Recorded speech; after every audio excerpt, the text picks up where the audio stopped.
we need to be discriminating sellers of services. We have to figure out who we're for and who we're definitely not for. And by making those decisions, you actually attract more of what you want and less of what you don't want. Yeah. So I think that's an important thing. This episode is brought to you by WeWork. The way you work has changed. The way you grow your business has changed. WeWork has flexible workspaces built for all the ways you work today, so you can drop in, connect with others, and get to your to-dos. Get out of the house for a few hours and pop by WeWork's co-working space when you need it. Looking to reconnect the team a few times a week? Bring everyone together in an office that fits what they need. Take meetings or offsites around the world from London to LA. Unlock hundreds of locations easily with all kinds of great amenities. They're even dog-friendly. Now you can try out your local WeWork for the day for 50% off. To redeem this offer, just go to we.co/behindthebrand, download the WeWork app, and use the code BehindTheBrand, and check out by April 15th, 2023 to receive 50% off your booking. This episode is brought to you by my brand new, absolutely free VIP list. Want to get a short note from me each week with what I've learned from interviewing some of the smartest people in the world, the best inspiration, education, access to my private events, special perks, unique finds, free stuff, and a lot more to help you improve your life and business? Get on the list. Just go to behindthebrand.tv/VIP. It's an email newsletter. It's as easy as that. 123 VIP. behindthebrand.tv/VIP and get on the list. This episode is brought to you by Vimeo. I've been a pro user of Vimeo basically since I started my production company in 2010. Vimeo is for creative professionals like me, and I use it in several different ways. For example, it's a place for me to upload my videos with a password for my clients to be able to review and download the work I'm doing for them.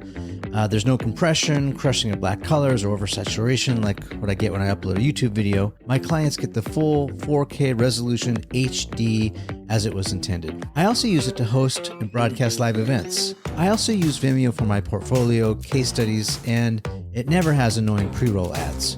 I can create a customized player and keep people on my landing page so they don't get distracted and go down the rabbit hole watching someone else's stuff. What you may not know about Vimeo is that you can use it if you're an HR or if you own a company. You can put all of those onboarding videos all in one place, a nice, tidy, professional-looking playlist or playboard where people can consume and understand or download all the new training videos all in one place. You could also do the same thing if you teach a course. Imagine putting all your videos behind a paywall, charging for it, and then sending people the link with a password. Need a videographer, creative director, or editor? Vimeo lets you post jobs and find creative professionals. There's a ton more options, so I would suggest checking them out. Just go to vimeo.com and see what's possible. Now let's get back to our episode.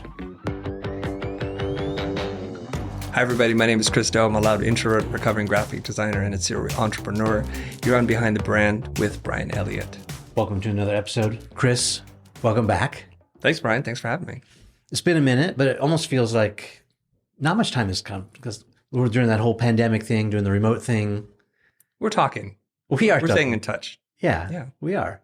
I'm intrigued at the evolution of the Chris Do brand, of the future brand.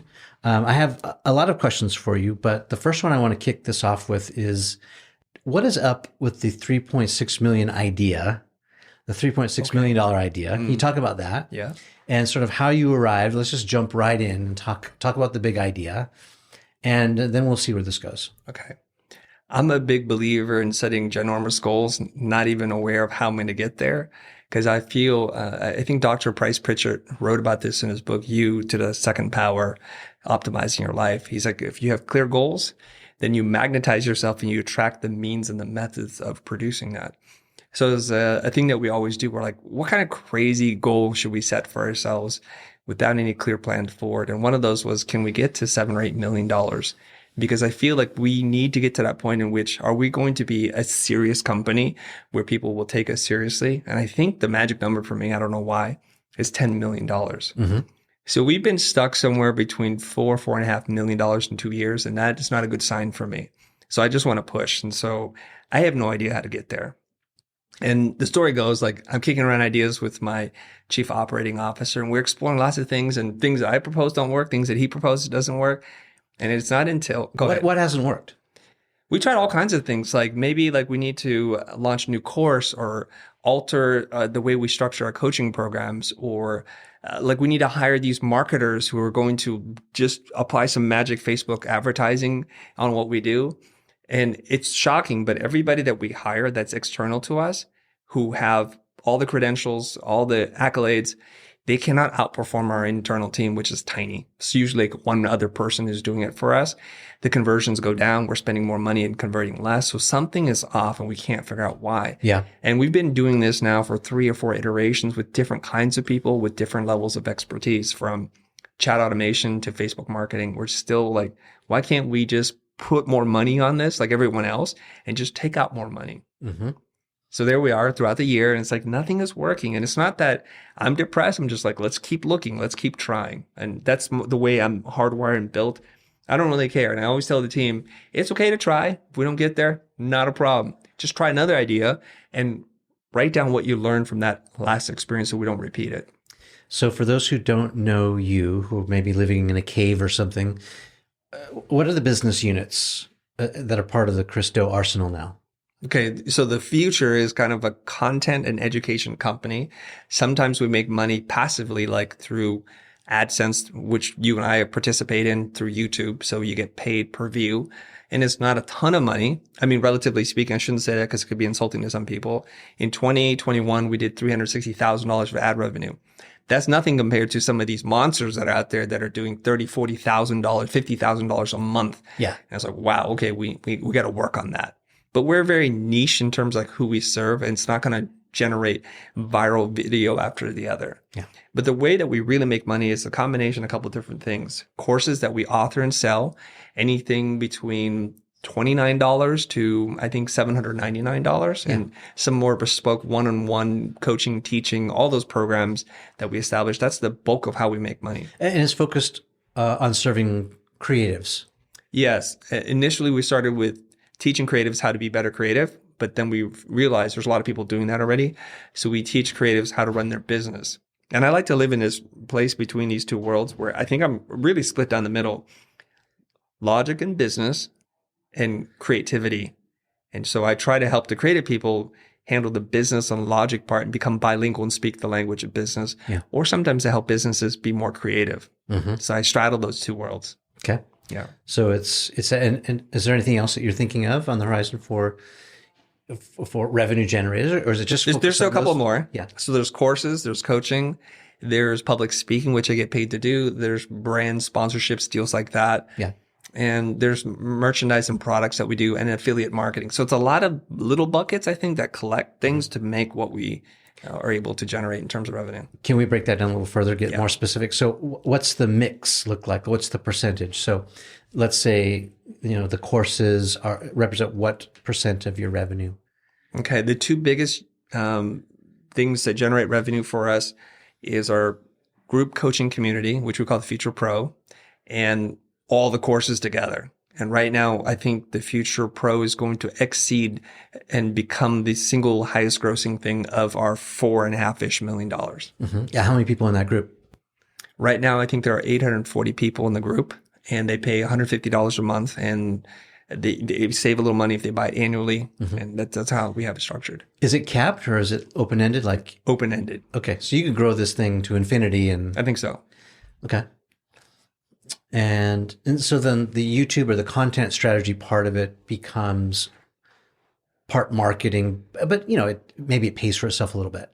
It does. We try to figure out a way to run all of our content division as self-sustaining things, if not revenue neutral, revenue positive, because then you could do it at infinity. And so whenever we make more money, it's like, what else can we do? Can we hire more people? How do we make more content? Writers, producers, and editors. And right now we're at that place with the YouTube channel, not with the podcast yet, but we'll get there too. Mm-hmm. And so you're looking for something to sort of tip the scales, and you talk about that dinner, or was it a get together? Yeah. Tell that story. Okay. I get invited to speak at Scaling Up.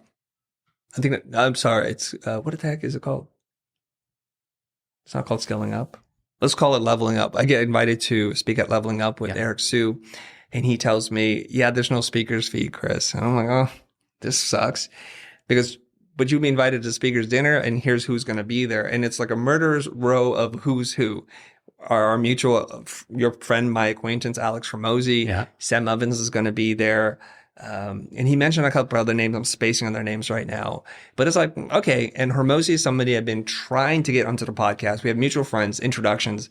He's a busy guy. Can't get him. So I'm like, let me just get some FaceTime with him. And I want to meet all these other power players too. It's going to be exciting, right? Let me just underscore this strategy, by the way. Yeah. So, I mean, you want to call it a lost leader or, whatever you want to call it. Like, if you're listening or watching, it's very subtle, right? Like, so you forego your usual speaker fee Yes. in lieu of, making it on the back end somehow through a relationship or meeting the person you want to meet. Did I ever tell you the story that Seth told me about Jeff Bezos? No. So Seth and Malcolm are friends, you know that, and Malcolm's a runner. Okay. Yes. Do you think Seth's a runner? No, he doesn't. I mean, he doesn't look like a runner. No offense to Seth if he's watching or listening, but he doesn't look like. He played hockey as a kid, so I'm sure he was somewhat athletic, but not a runner. But he hears that Bezos is running in this 5K or this whatever marathon, and he decides to enter and try and like run next to Bezos so he can get some FaceTime with Bezos. Not dissimilar to what your strategy is. I mean, you're basically making some sort of sacrifice. You want to get coincidentally in the same space. I think that's an underutilized strategy. Super smart.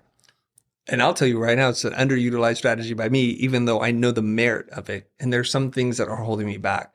Oh, what are those? I'm not an outgoing person. The idea of even coming here to meet you was like, oh, I want to hang out with Bryan, but really my introverted nature, my antisocial tendencies, let me just stay by the computer. We could do a Zoom call. You know? And everybody who's introvert is going to be like, yep, I hear you, brother. I'm right there with you. Yeah. So it is an effort. And people ping me all the time. Let's do this. Let's do that. And people I should get together with, but I'm just dragging my heels. So I have to convince myself, go to this thing.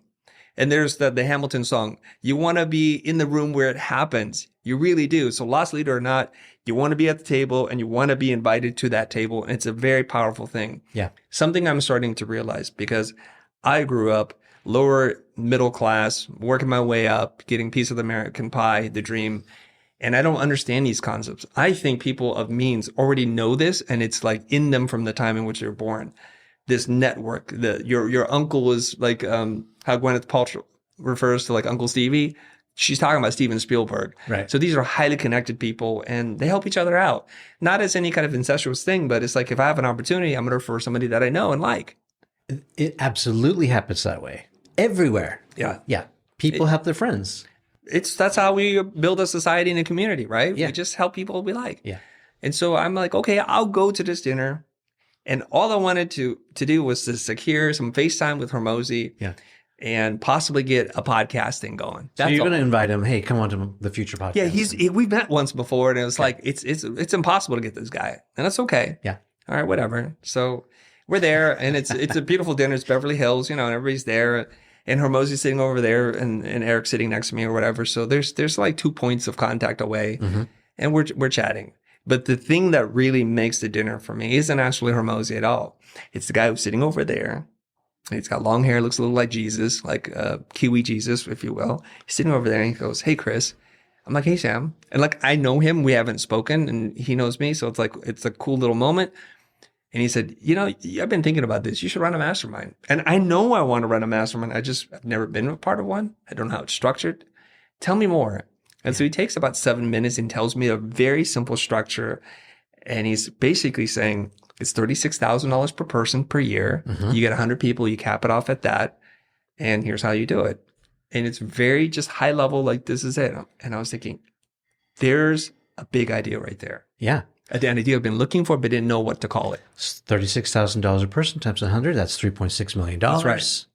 You're up over the hump. I'm over the hump. I mean, it could almost double our revenue in just one idea. One shot. Yeah. I had this funny image when you were telling me the Hormozy's 2 or 3 seats away. Yeah.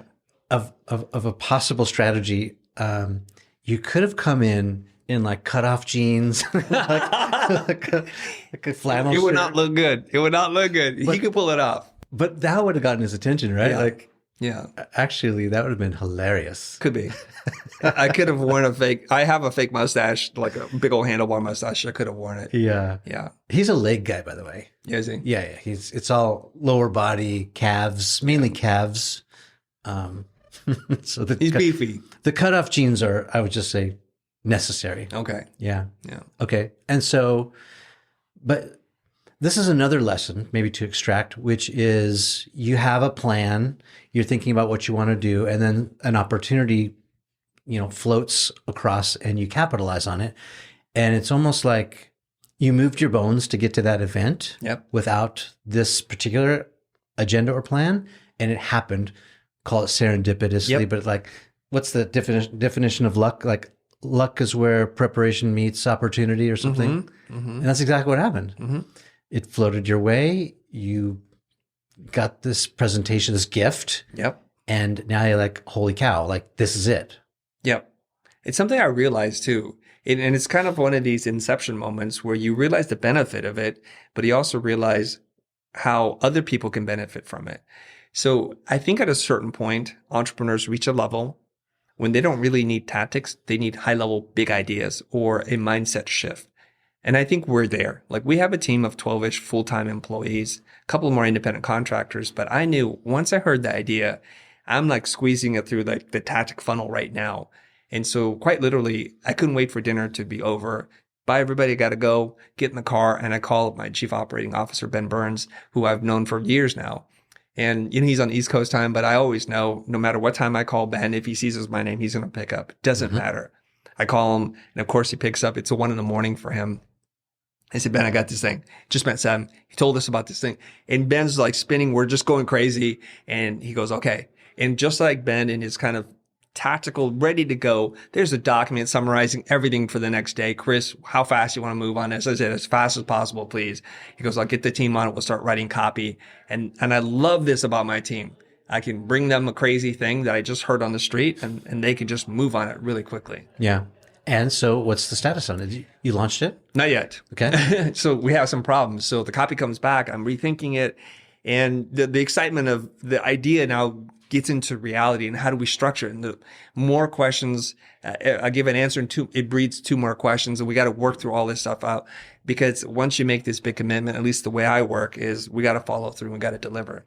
Well, yeah, I mean, $36,000 a year is still a big deal, big commitment for someone. You got to be making, I mean, over $1 million a year for that to make sense. Yes. Right? Yeah, I think so.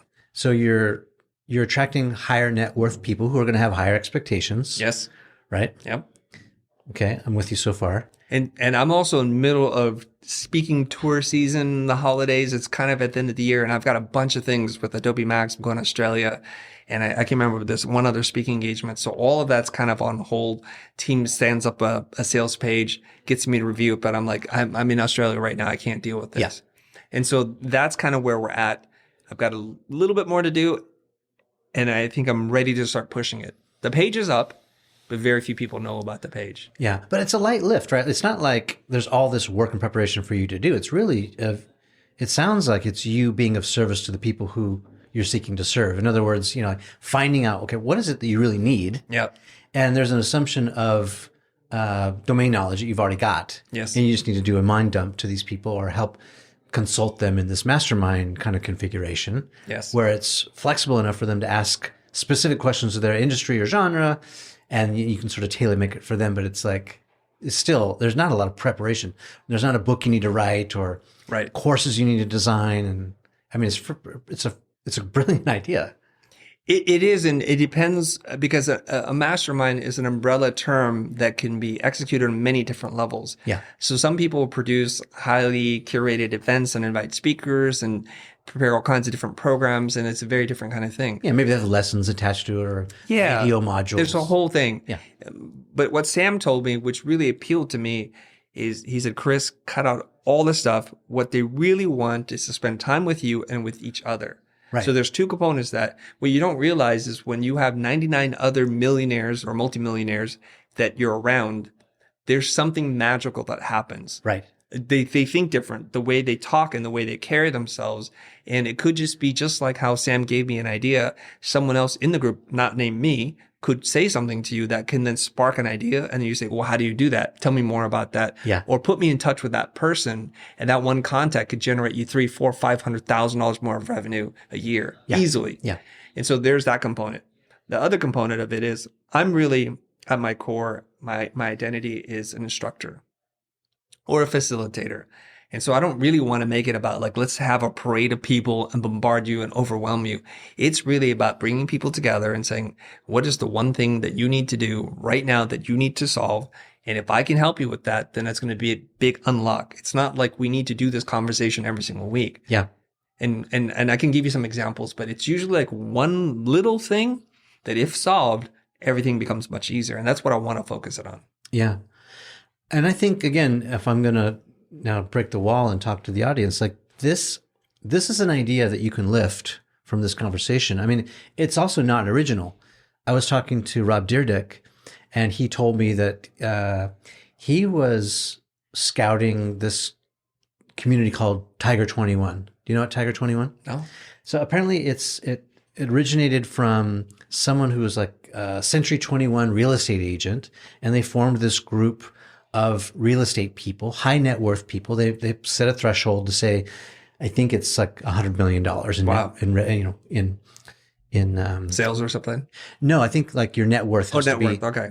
at least 100 million. And or maybe Tiger 21 was like 20 million or whatever it was. Maybe that's the name. I'm now recalling. Maybe 21 or 20 million net worth was the threshold. That would make sense. Yeah. But also Century 21. Anyway, I digress. So anyway, they built this tribe around these parameters and made it mainly about access, but also about the networking. And so as Rob was investigating this, I think the yearly commitment was like $50,000. Yeah. And so he joined this other group, and the threshold was 100 million net worth, and it was like $150,000 dues every year.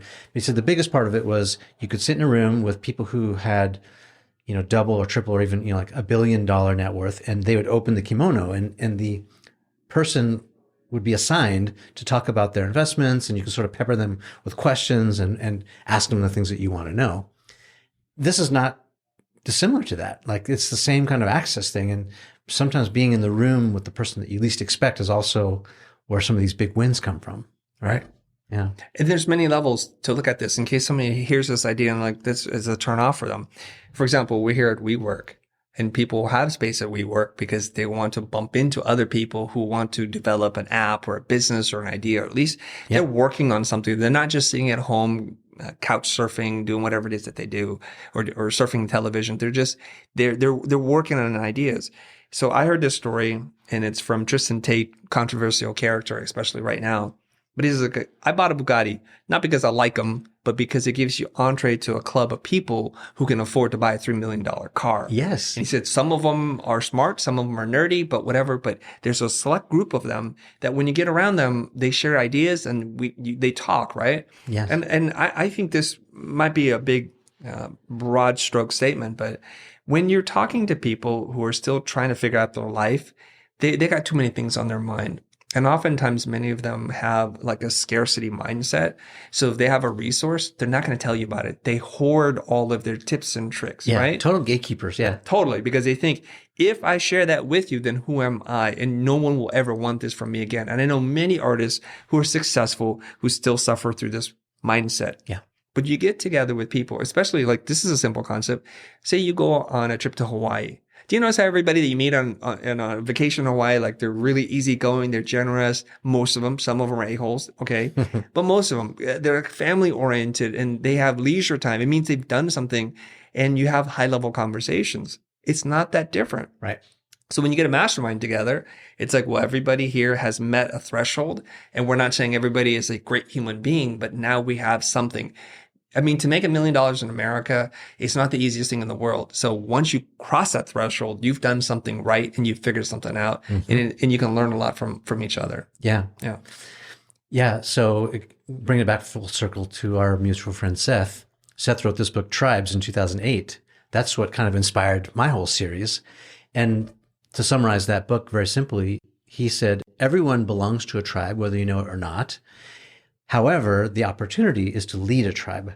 You could be a follower. That's fine. You can, whether it's your religious group, you're part of the camouflage club or the weightlifters club or the producers club, whatever. Yep. We all belong to one of these tribes, whether we know it or not. But like when you lead one, that's when the magic can start to happen.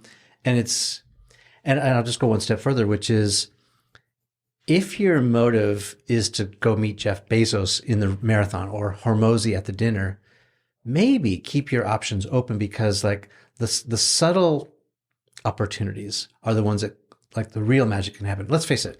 I mean, Hormozy will probably talk to you because you're Chris Do, but like he may not talk to me or someone else. Like he's got bigger fish to fry, right? So when you're going after the big whale, those can be elusive. It's the little fishes that are catchable on the side that are maybe the unexpected bigger opportunities that maybe we forget about or we don't focus on because we're myopic about that one. But it's like, I love that lesson. It's very smart.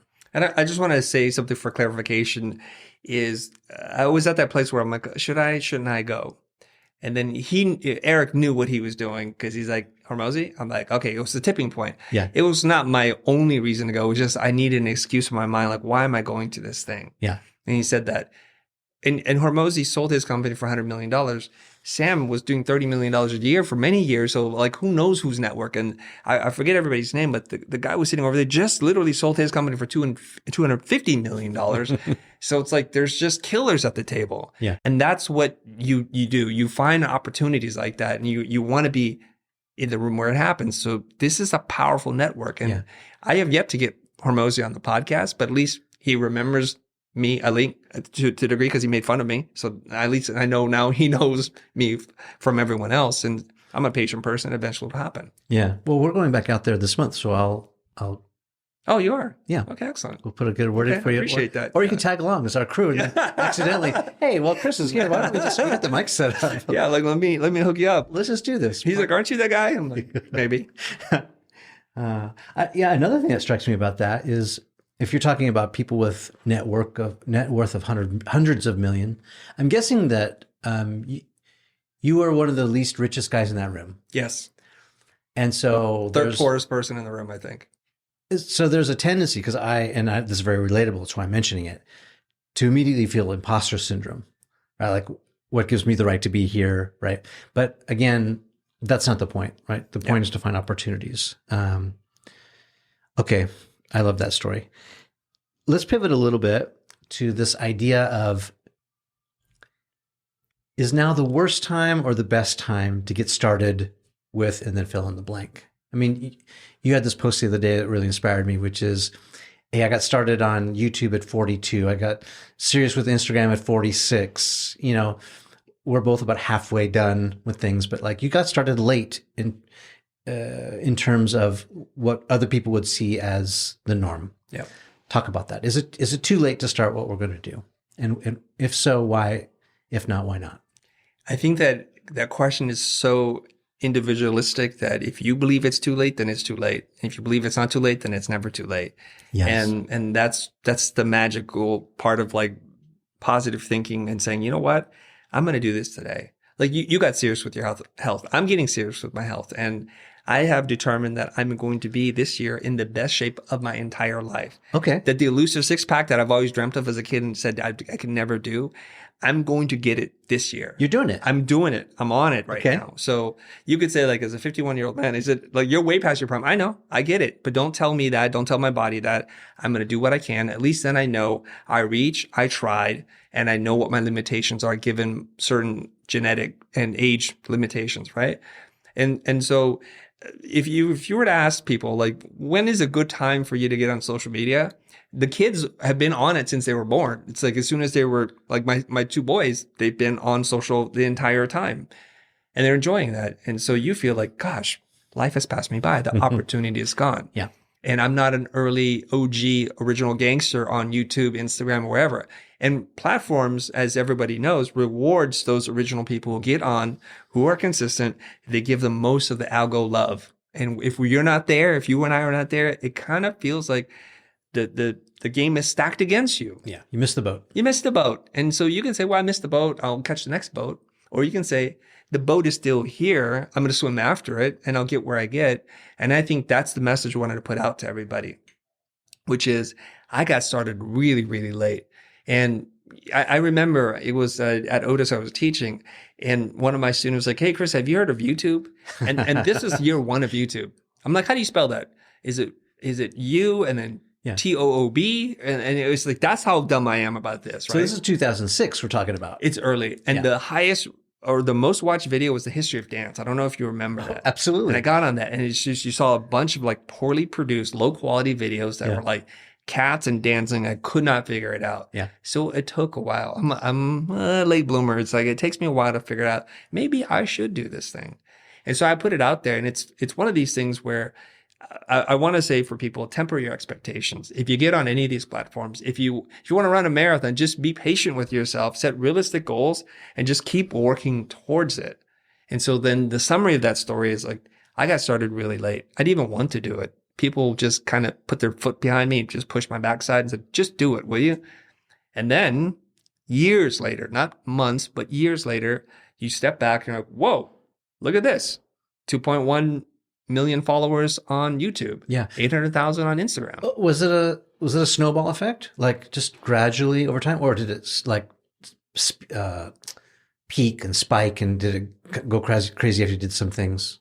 Yeah, I think if you were to look at the graph, it looks crazy. Yeah. I wish it were like nothing and then everything, and then you just keep going. Yeah. But it's all parts in the middle and everything in between. Yeah. So first is like a couple years of basically grinding in anonymity. And people hate that, but I think that's a good thing. You're still figuring out who you are. You're figuring out your voice. Yeah. You don't want a big audience. And I almost caution people, don't wish for the viral hit when you begin, because now you get super self-conscious and you're not sure what you're doing, and you get locked into making a certain kind of content that you might not even like or enjoy or feel like it's a reflection of who you are. Yeah. My goodness. And you won't have content for people to binge on after they watch that first viral hit, right? They're like, hey, we want more, but then that's it. You got nothing. Yeah. And the pressure could be overwhelming, and it burns out a lot of people. Yeah. So it's good in the first, I think, I would say 6 months to 2 year mark, where you can just grind. No one knows. Your parents know. Some of your friends know, and you just keep working on it. And eventually you start to find your groove. You find your audience, and you find a style that works for you. And so for us, it's just slowly grinding. And then there's a video that then takes off. With the video where we talk about pricing for a logo, it hit a lot of the triggers that you need to have a viral video. Now, I wouldn't consider it a viral video, but for us, it felt viral. Like we're getting thousands or tens of thousands of views a day or a week. And I was like, this is bananas to me. How could this be? This feels so good. It feels so good after grinding on it for a while, you know? Yeah. And it's kind of affirming, because you think you make a good piece of content, that should be enough. It's not. It's a lot of different things that are sometimes in your control and out of your control. Yeah. And here's the example. Retitle it, create a new thumbnail, promote it a little bit more. And this thing, 3 months later, it's a sleeper. It's not like a banger out of the box office. Slowly tweaking it, and eventually it gets picked up by Design Taxi and Creative Block or something like that. Okay. And I think those two drove a ton of traffic to it, and then it helped to lift it up. Yeah. Yeah. So you never know who's watching. Time is irrelevant. You can do all this preparation, and then it still doesn't go to plan. You just have to be that tortoise running the race slow and steady. Slow and steady. Yeah. Be persistent and just resilient. So let's talk about niche and broad. You've talked a lot about this lately. I'm fascinated to hear your opinion on it. So maybe let's frame it in the context of a brand or a personal brand. Should we be thinking about niching down and really creating this niche content, which is hyper specific, or should we target the broad? I think generally speaking, you'll be much better off. You'll grow faster. It'll be easier for you to write and speak to certain kind of people if you know who you're speaking to. And the narrower you go, the more focused you go, the more successful you'll be. That's not to say that that's the plan for everybody, but I'm going to say if you're not sure, go with that plan. And we resist those ideas because doing the same thing over and over again makes you a dull person, right? But it's actually in doing the same thing over and over again that turns you into a master. Mm-hmm. And there's many different quotes and things, but I think we understand the concept. It's like if you practice over and over again, you tend to get better. Mm-hmm. You mentioned something about tribes, which is, well, if you want to be a part of a tribe or hopefully lead a tribe, well, who the heck is your tribe? Yeah. How do you find them? And people struggle through this. I'm like, Chris, I can't find my tribe. And I say, okay, I'm going to ask you a series of questions. Just answer A or B. It has to be binary. You can't pick in between. So the first question I ask, which usually stumps them, which is, would you prefer to speak to men or women? They're both. I'm like, that's not an answer. You got to make a choice. Okay, women. Are you talking about older women or younger women? Are they single or are they married? Do they have kids? Don't have kids? Are they active, not active? Outdoorsy or city? Are they techie or just kind of country folk? What are we talking about here? And eventually, to their surprise, now they have a niche audience. And now all of a sudden, I ask them, can you visualize this person in your mind now? Absolutely. Yeah. Who are you talking to? The muse. You got ideas? Yes, I do. Versus talking to everyone. I don't know what the tone of voice is, right?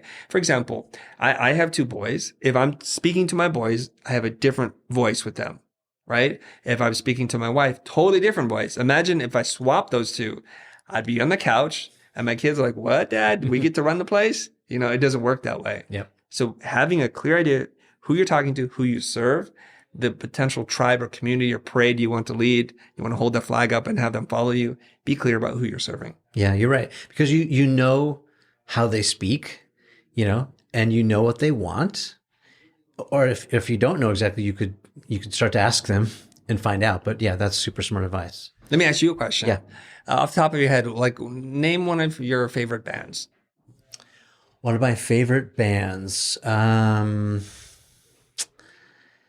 Now you're making me go through the catalog. Anyone. It doesn't have to be the most favorite. Just any one of your top 10 go-to. You're in the car, road trip. Who are you going to put in? Wow. Okay, I like Imagine Dragons. Let's go there. Oh, I like Imagine Dragons too. Yeah. Okay. There's a vibe. There's an energy to it, right? Yeah. There's an aesthetic. And so if you were saying, talk to like Imagine Dragons fans versus say Jack Johnson, who I think is also, is it Jack Johnson? Yeah. Totally different vibe, right? Yeah. Totally different groove.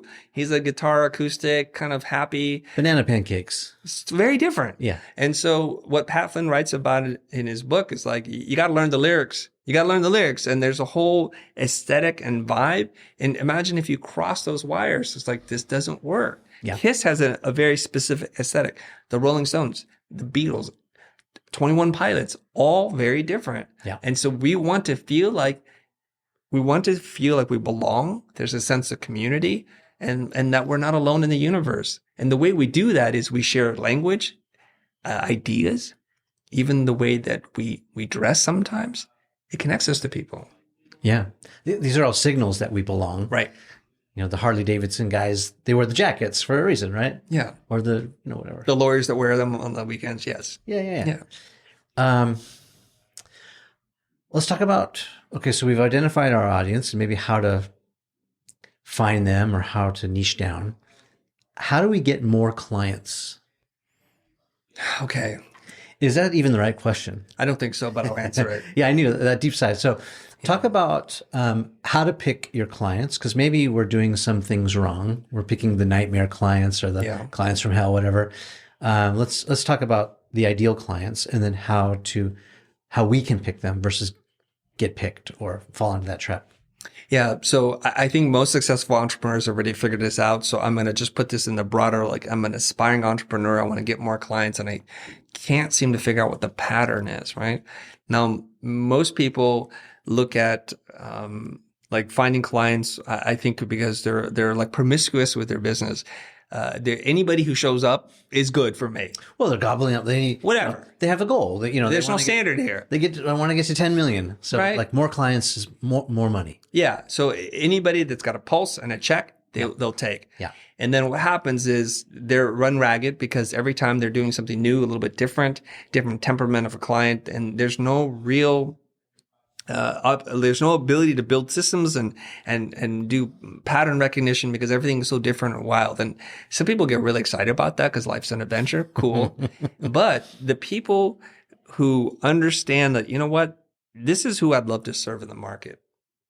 You have to have specific revenue or business interests, or maybe you're about protecting the environment or taking care of people in need who are kind of underserved in their communities. Right. okay, all of a sudden we talk about learning the lyrics. You start speaking to them and you draw one another to each other. And so I think, and Ronald Baker talks about this in his book, is we need to be discriminating sellers of services. We have to figure out who we're for and who we're definitely not for. And by making those decisions, you actually attract more of what you want and less of what you don't want. Yeah. So I think that's an important thing. I would agree. Let's unpack that a little bit more. So how do we tactically do that? Is it about like this sort of persona or psychographic kind of like when we're thinking about our audience?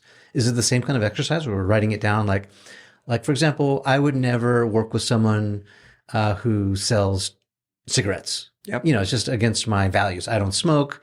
I know other people who smoke. It's just not my thing. So I choose not to work with companies like that because I don't want to propagate that kind of business. I love dogs. I would definitely support a brand or a company that's around pets or animals because I love animals. Is it that kind of thing? How do we Yeah, there's a lot of ways to look at this. If you did some promotional material, commercial, a branded piece of content for some dog thing, what happens is someone else says, well, who did that work for you? Oh, well, Bryan did. Right. And then all of a sudden you become the dog guy and you get a ton of dog products, brand services that are tied into what you want to do. Yeah. And if it makes you happy, it's even better because not only are you making money, but you actually get to fulfill some part of your creative soul, which is, I think, a necessary thing. Yeah. Versus someone who's like a cat person, they get more dog work. It's like, this is miserable. I hate dogs. Dogs are terrible. I'm a cat person, right? Right. And then they just do more work that makes them miserable. And so who's going to have the advantage in the marketplace? Someone who truly loves dogs or someone who deals with it, bears that, like, hey, I'll just grind or grit my way through it. And naturally, I think your work's going to be more inspired. It's going to be better. And the clients are going to feel that connection that you have. So it's important that you identify those people. Yeah. Yes, you should probably build a user persona that includes not only demographics, is usually where people stop, but psychographics, like what are their activities, interests, values, things that go beyond some quantitative thing that you can write down. Yeah. What do they believe? What do they believe?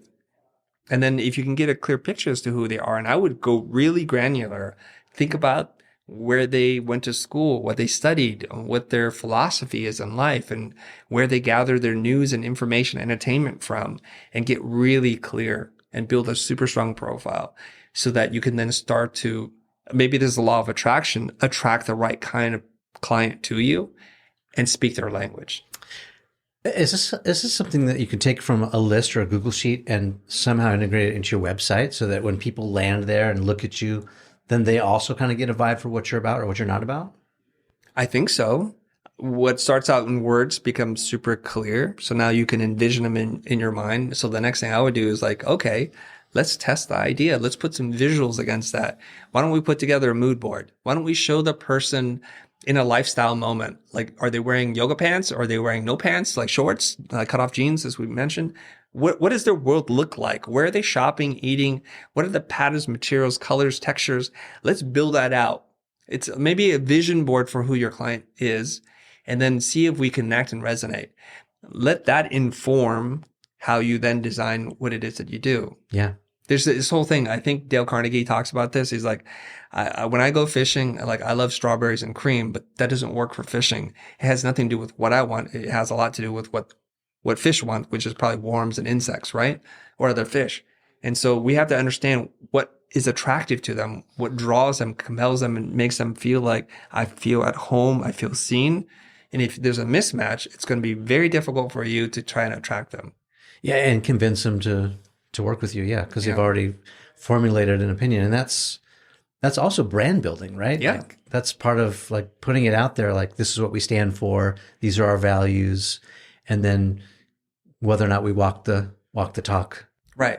Like, let me put this visual in your mind. Somebody's wearing a cap, has a mullet, like a tank top with those big hot pink pants, the workout pants that people used to wear in the 80s. There's a vibe there for you. And if that's your vibe, you're going to attract those kinds of people. Mm-hmm. And then there's a different vibe. Like, let's just say Pharrell Williams, who's like eclectic mixture of like high fashion, but low fashion. It's got the right vibe. And you're like, whoa, I connect with that person. I connect with this person. They're very different. And this is before you even hear them speak. what their ideas are and what they believe in. Because the visual parts, because there's a lot of our brain that's focused on what the eyes do, right? So we see and we make a lot of snap decisions. We shouldn't, but we do. Mm-hmm. They signal to us. And I was doing a test, right? Like how strong are people's personal brand and what they signal to us. So if I were to show you a red cap, it instantly goes to MAGA. At this point, Trump owns the red cap. No words, anything with a red cap. You're like, that is MAGA. And then we associate all kinds of things with it. Neither good nor bad, but I'm just saying there's heavy association and you're signaling to others. It becomes a shorthand. Yes, it does. Yeah. Yeah. Yeah. So we have to be very careful about the shorthand that we're putting out there. I think the other thing that I was thinking of when you're saying that is,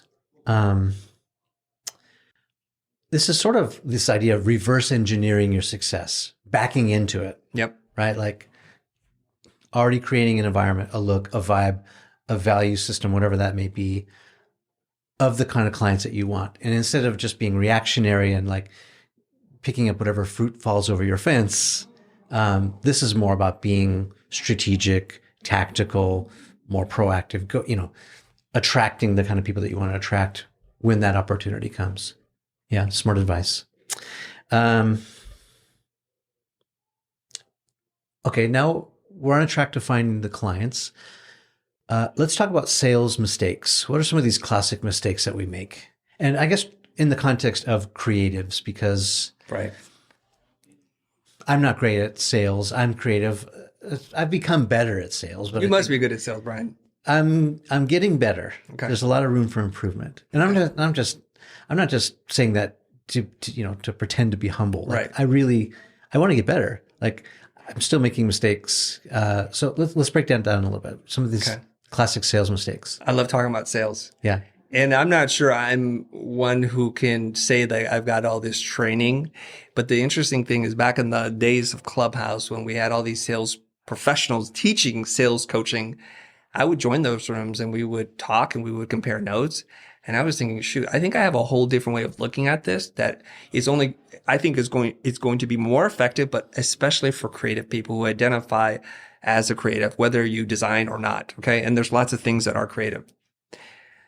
There's a lot of examples out there of a very specific stereotypical salesperson who is usually extroverted, who's very charismatic. Like we imagine Leo DiCaprio in The Wolf of Wall Street, who could sell anything to anybody, as they say, right? Ice to Eskimos or something like that. And they can do that. And then we think we must be like that. And they're using all these high-level psychological tricks and ways to manipulate people to say yes. And they're usually almost always criminal in their behavior, at least the way it's portrayed in popular media. Yeah. And some of it's from the Dale Carnegie book too, right? Perhaps, right? And if you say like, well, we have a lot of examples of how not to do it, then we're going to have a knee-jerk reaction to like, I don't want to do it, I hate it. And we tell ourselves this story and it's a lie, which is if the work is good enough, I won't have to sell. I mean, I've said it myself. My professors have said this and it's propagated a lot. And people will often critique me whenever I talk about sales, like, no, it's because your work's not good. That's why, because if your work were better, you wouldn't have to do any of this stuff. And here's what I was taught by my former business coach and mentor. He said, doing good work is the cost of entry. It's not a selling point. You don't even get invited in the room if your work is not good. So now you have to accept that at a certain level, especially with the global market as it is, you have to be good. Otherwise, I'm not talking to you. Mm-hmm. So if you take that off the table, what else is there? Right. Now we begin the art of learning how to talk to people, how to serve them. So I have a very simple framework that I've used to describe the concept to people. And then there's like a lot of nuance in between. So if we look at the word sales, let's break it down as an acronym. So I'll break it down first. So SALES, the S is for serve. And the A is for asking. The L is for listening. E is for empathize. And then the last S is to summarize. Notice there's no selling in this at all. I love that. Okay. So it is in order of importance because if your mindset is not to serve the person in front of you, then you're doing it for self-centered, self-motivated reasons, selfish reasons. And people can tell. We're so smart right now, right? Because we're pitched to all the time. Everywhere you go, you cannot turn anywhere on the internet and not be pitched something. So we have an averse response to being sold to. But if I sit there and think to myself, what does the person in front of me really want and need at this moment in time that's going to make a big impact on their business or their personal life? I just want to find out what that is. And if I can, I want to act as the fiduciary, even though we have no relationship. Like, what is the best thing for Bryan to do with his business and his life? Not what is Bryan interested in that can serve me. Yeah. Can I just say one thing? You're so spot on. I get reminded of it almost every day. I get pitched a lot, people asking me to do things, and I'm just blown away at how almost never people will say, "What do you need?" They'll just say, "This is what I need." All the time. Bryan, this is what I want you to do. Can you do this for me? Not once do they ask, "What do you need?" It's amazing. Yes. And you must be reading my DMs because that's all they do. They're like, Chris, I need work. Chris, I need a referral. How do you solve this problem? And so it doesn't take that much to totally stand out from everyone else. So if 99% of people who are reaching out to your prospect saying, I want to sell you something, and you show up, it's like, I noticed something about your business. Is there something that you need help with? I have some ideas, but I'd love to just talk to you about that. Yeah. That's going to be a pattern interruption. And then the relationship begins on the right foot, but it has to be done from a genuine place. Meaning if the client, the prospect presents a problem that you don't do or you don't do as well as somebody else that you owe it to that person to say, I hear the problem. It's super clear. Hate to do this, but it's really, you need to talk to this other person. They're going to do it better, faster, and cheaper than I could. Mm-hmm. But what you're doing is you're playing a different game. I'm hopefully building trust and rapport and a potential longer term relationship. And you may never hire me. You may say later on, I remember that kid. He said this, this, and that, and somebody else needs something. Or I'm ready now. I've graduated from that, and I'm ready to pay you more now. Mm-hmm. Can I give you a compliment? I think your social media across the board, you're living that.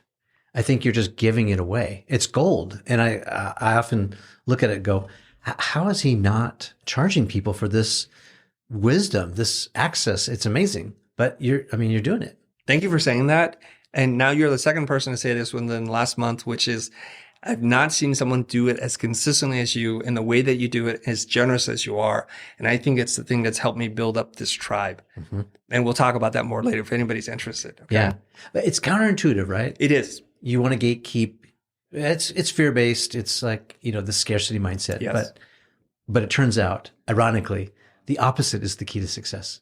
Isn't it weird? Yeah. Totally weird. Like if you serve someone more, the likelihood of them respecting you and giving you a bigger, better project than the one that you were going to ask for increases by an orders of magnitude. Yeah. But you have to play it for the long game. Yeah. You can't just show up today because we can tell, right? If somebody does you a favor today and you can tell, like, you're going to ask me for something right after this, all goodwill collapses. I heard Hormozi speak about this at one of these conferences, Grow with Video.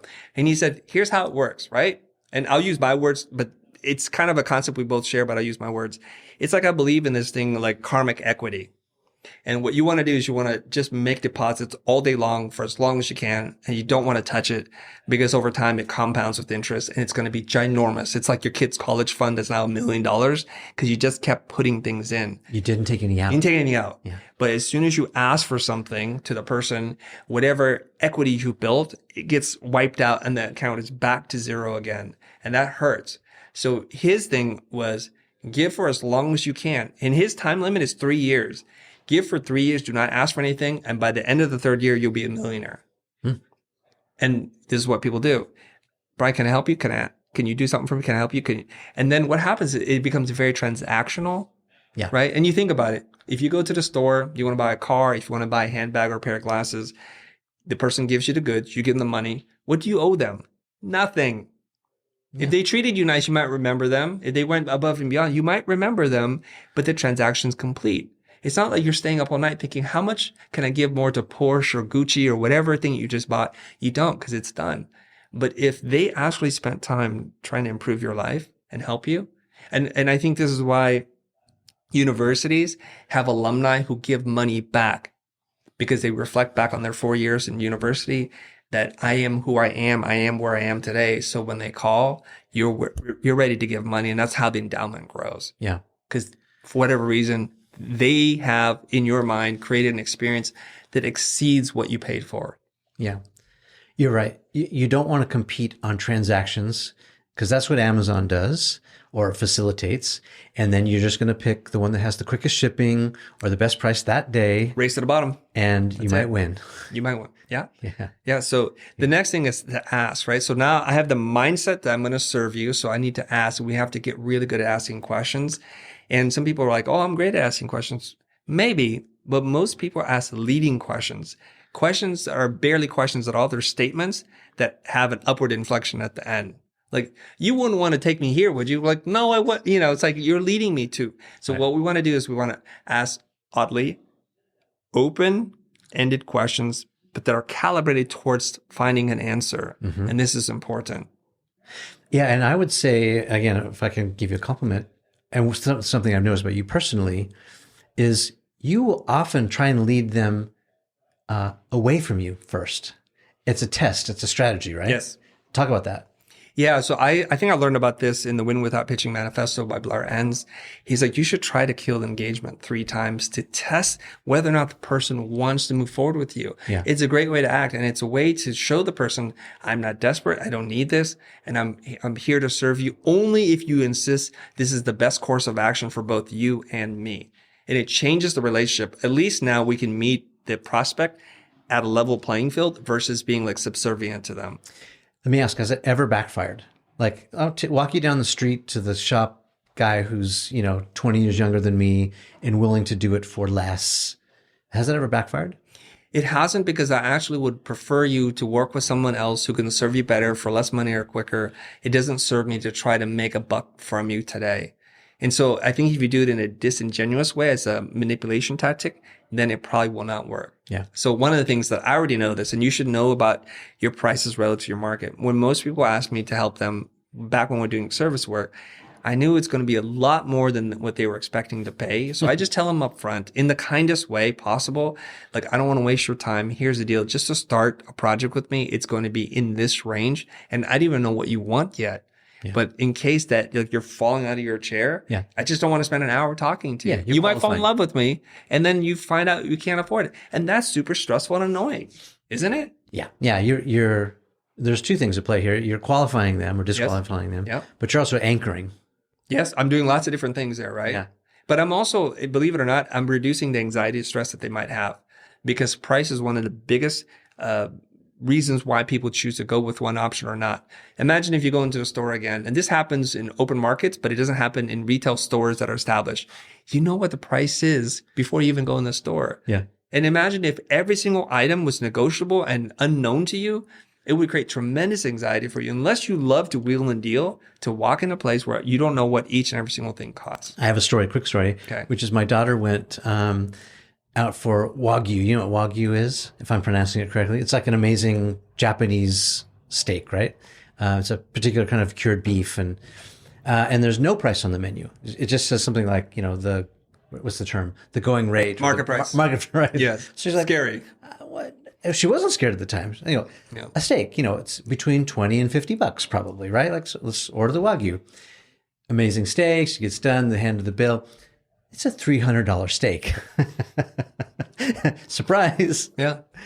Yeah. So I love that advice, because giving the punchline ahead of time.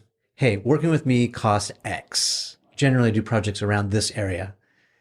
Totally, can get the project started or stopped right away. You don't waste time. Yep. There's no anticipation of what's the punchline. Throw that out there first, what you're saying. Yeah, and if we look at it on a broader level, I think it'll make a lot of sense for everybody. Do we trust people who are more transparent with us, or who are more opaque? Like, yes. I don't know how the sausage is made. I don't know what things cost. I don't know when we start and when we finish. Versus someone who's like, this is how much it costs. It's a 3-week process. I can only take on 2 clients a month, and this is what you're going to get. And here are 4 testimonials on that. We like transparency. We like even transparency in companies. In fact, there's a company that literally tells you how much it costs them to produce everything: the label, the stitching, the labor, the materials. And they say, here's the profit margin, complete transparency. And that's one of their differentiating factors. And they sell based on that. Yeah. There's no negotiation. No negotiation, but it's like, we make 30% profit. and we pay livable wages to the people who actually fabricate the clothes. So Yeah. here it is. Yeah. Okay, I love it. So SA, are we done with A? Is there more? We're done with A. Okay. And I mean, each one of these requires some in-depth work, but the next one is to listen. So people will often ask a question and not even pay attention to the answer. Right. And you can tell right away. It's because they've memorized a series of questions they want to ask. They want to go through the motions as if I'm paying attention to you, but they're not actually listening at all. Yeah, they're ready to ask the next question. It's just, rapid fire. That's right. Yeah. That's right. And the best way that you can show that you're actively listening is to, from time to time, play back what you heard. So, Bryan, what I heard you say was X, Y, and Z, and you need it done by Tuesday. Is that right? This is mirroring. Yes. Yeah. Just to make sure, because, one of the things is we just need to make sure you're paying attention. And this is important. And when I say that, like, it feels like a rapport is being built. Like, this person's really, not only are they saying the general concept, they're using my own language, like they're quoting me on things. This is building something here. And this is good. So you're escalating the level of trust and maybe even admiration that the other person has for you. Because maybe it's been a really long time since that person has felt someone has listened to them. Yeah, I love it. Okay. Next is empathize. And so and I learned this from Kevin Daly's book in Socratic Selling. He says, in order for us to get to the future, we must stay in the past so we can get to the present before the future. The future is we're going to do business together. You're going to give me money. I'm going to deliver a brand identity or a killer marketing video for you. We want to rush to that. But here's the thing. If we visit the past first and say, when the last time you did this, how did it turn out? Oh my God, it was a cluster F. Hired this person did this. Oh my God, that must have been terrible. We have to revisit and feel the pain with the client because we're learning something. They're teaching us in that moment how they want to be treated. You can do this with personal relationships, right? You can do this with animals. The animals like been abused. Make sure they feel safe. And they need to before they can move forward. So you have to stay there and you have to revisit with them. But it's also doing something. It's reminding the person how much they want to solve this problem and why they're trying to avoid that pain. So part of selling is trying to reduce pain and risk and increase gain. Yes. There's a duality there. Yeah. Yeah. It reminds me something, again, a mutual friend, Chris Voss, talked about with determining, where you are in the process. Are you the favorite or, are you not? Right. Right. And, are you the third bid or are you the inside track? Right. But yeah, gathering that intel is super important, right? Because it might even give you leverage as to what to offer or what to avoid. I love that advice. Absolutely. And if you can do this, the proposal is being written for you without any guesswork. Right. I don't know about you, but when we used to work on really big $100,000 projects, trying to figure out what the client wants without a conversation is murder. You're like, well, I don't know. Maybe they want this. Maybe they don't want that. Maybe this is the trigger that gets them to sign or the one that burned them last time. Yes. And so you're just getting information that's helpful. You're learning about the person and you're going to then be able to craft a bespoke solution that fits them like a glove. And that's what you want to be able to do. I love it. So at the end of this, what you have to do is you have to summarize. Okay. So Bryan, after talking today, now we've learned that you really want to achieve this result. And the last time it went like this, and that, we definitely need to avoid that. And it's going to possibly generate $2 million of revenue for you net. And we've said that you're willing to spend somewhere in the ballpark of 10-ish% of that, which is 200,000. And if you were to be presented with a proposal that did everything that you've talked about, would you feel comfortable moving forward? Because we're right there. We're summarizing right now. And then you get to say, well, yes, no. And we get to read that person, right? And so it's been a very natural progression of understanding your needs, asking you more, listening, empathizing, and then summarizing. So then at this point, it feels like, oh my God, I think you described everything I've ever wanted as it relates to this problem. Yeah. You know what else you did really well that was subtle? Is you took what are we expecting from this result, whether it's a gross $2 million sale, and you anchored it, right? Like, how important is this to you? What does this mean to you if it's going to be a win? In this case, your example is $2 million. Then, with that as the anchor, then they can imagine spending, because if you just throw out $200,000, it's like, oof, I don't know. Right. Right. Like, right. But talk more, like, Yeah. what you just did was very skillful. Well, and sequence subtle. matters. Yeah. Sequence matters a lot, right? In almost everything. For example, boil water, go buy ingredients. Well, buy ingredients first and then prep. Sequence matters a lot. So first you want to make it all about what your clients or your prospect wants, what they hope to accomplish with that. And if what they hope to accomplish isn't a good goal, then we need to redirect and say, like, what is a goal that we want to accomplish? Yeah. I think there's a quote that says there's no such thing as right answers to the wrong questions. And so if the client gives you a goal to achieve, but it actually doesn't solve their real problem, then you could go through this entire process, deliver the website, and then the whole thing blows up and you never hear from them again. And no one can figure out why, because you solved the wrong problem. Yeah. So the other thing we realize is I think humans cannot make decisions absent context. We need context. This is the Goldilocks syndrome. Goldilocks and the Three Bears. It's like the porch is too hot, it's too cold, and just right. The bed is too stiff, too soft, just right. The chair is too big, too small, just right. And so what happens there is we need context. When I ask you to spend $200,000, what's the context? I spend zero or I spend 200,000. So 200,000 seems like a ginormous amount of money. And it is. I'm not spoiled enough to say like $200,000 is not a lot of money. $2,000 is a lot of money. And we don't want to waste that. We're trying to prevent that. But when we look at what we're trying to accomplish, which is a $2 million endeavor, that's the context.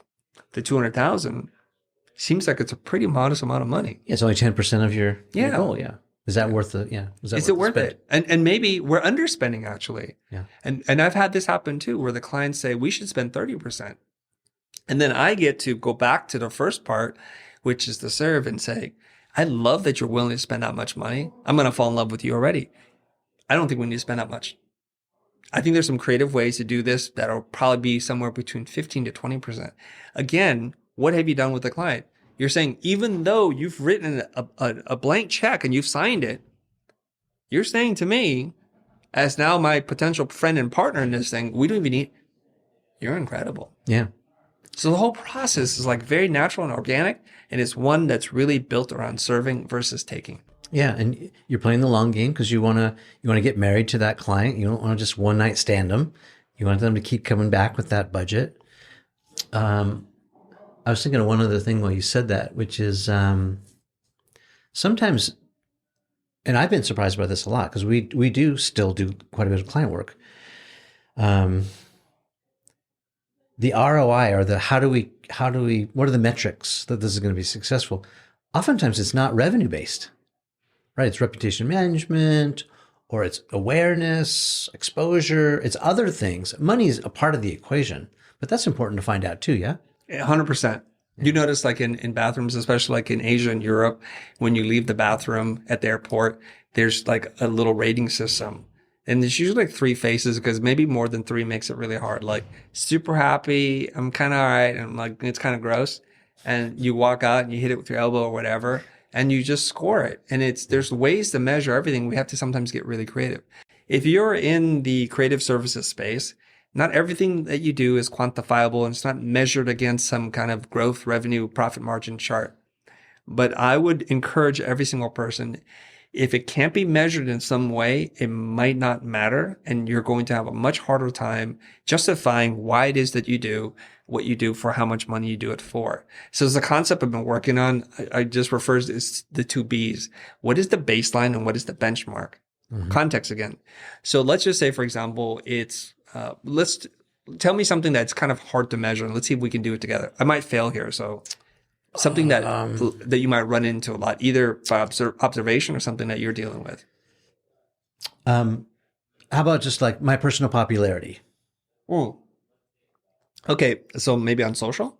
Sure. Okay. So you're helping your client develop their social presence? Yeah. Let's say we have that budget, yes, and we're spending against that budget, and okay, I want the output to be more popular. Okay. I want to be more popular. Love it. Yeah. This one's very hard to measure in terms of like ROI. Right. Like you're not going to make money on this. So right, I would ask you lots of questions like, why does it matter to you? And you would say things like, well, you know what? I just feel like to compete with the Joneses, if you will. It's just, I feel like I'm less than. Do you want me to tell you a real answer? Yeah, please. Well, I want more speaking gigs. Okay, perfect. I want to get invited to those dinners with Alex Hormozy.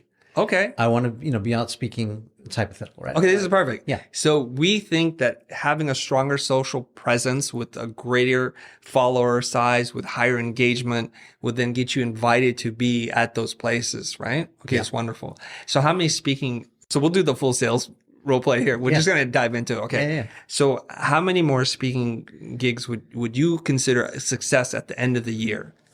No, my phone is not ringing right now. Like no one's calling. So I want to I have a goal of doing at least a half a dozen this year. I like that.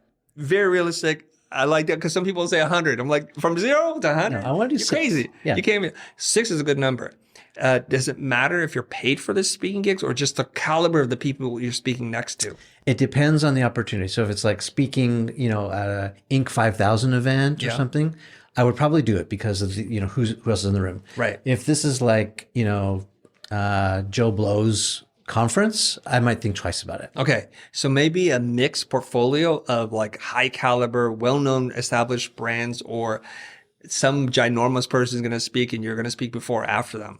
Those one we don't need to worry about money. It's the prestige, and we'll trade on that later. Mm-hmm. Maybe the other ones that don't have the same prestige or brand name recognition, you have to be paid for. Yeah. Hypothetically speaking, how much money you think would be like, that's kind of, we have to set the baseline at that mark. Yeah. Yeah. What would that be? So like if you hired me as a director on set, my day rate is about $10,000. Perfect. Yeah. So like 10K. Yeah. Perfect. This is great. So let's look at the baseline now where your social media is, and we do have to go through it with you. We would probably pick maybe 1 or 2 platforms to work on first. I believe in focus. If possible, I would pick 1, but let's say it's 1 or 2. Which 1 or 2 might matter the most to you? Let's do Instagram today. Instagram is good. And okay, this is fantastic. And I would come up with a strategy, I think, for Instagram and LinkedIn with not a lot of extra work, because I think there are a lot of eyeballs and opportunities there as well. Yeah. Okay. So then we would look at your follower count and what you hope to achieve. So this would be the benchmark against it, right? So there's a baseline, the benchmark. So by when do we want to accomplish what, and what metrics will matter to you? Sometimes it's increased engagement. Sometimes it's followers or something else. Do you have an idea of what that might be? I want to do, at least 1 speaking gig in the next 3 to 6 months. Okay. At least 1. Okay. And I'm thinking that if I get 1, then that will sort of help open the door for others. Because people ask me, well, where else have you spoken? And I don't have any good answers. It's like, oh, I haven't had the opportunity yet. But like as soon as seems like open the door for 1, others can fall into line. Yeah. And so it's about the optics. My Instagram is very low, for example. I only have, I have under 10,000 followers. It's not very impressive. I need to be up over 100,000 or maybe, 1 million, but over 100,000 would be nice. Okay. Yeah. This is very good. So in the way that I would do this, I'm breaking character. The way that I would do this is propose some hybrid weird thing. Because what I'm hearing from you, Bryan, back in character, what I'm hearing from you is it's important that you get the right kinds of gigs within a certain period of time. And I think having a larger social presence is only one part of that. I have other strategies, if you would consider it, I would like to talk to you about that have nothing to do with your social followers at all. If your main primary goal is to be speaking at these places. Yeah, 100%. Okay. I'm all ears. Okay. So I would suggest that we cut together a speaker's reel, and that you might have to just bite the bullet and speak at some event where you could get to choose what you want to talk about. They don't get any ability to input that. And part of it is you get to bring your crew to shoot because you need to make that piece where it becomes something that you can share on social.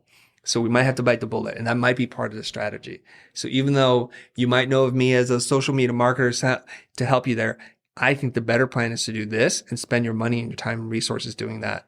And we can get into a full plan there. And then part of it simultaneously is to start to develop a social media strategy for you that reflect who you are and your brand value. I love that. Yeah. And that would be kind of it. And then we'd talk about money. But Yeah. Yeah. And I think those opportunities for creative people to negotiate outside of the straight ROI calculation is huge. We maybe we just don't think about it though. Yeah. And in a situation like this, let's just say I floated a number by you that you're like, oh, that's not going to work, right? Yeah. Then I could say, why don't we do this?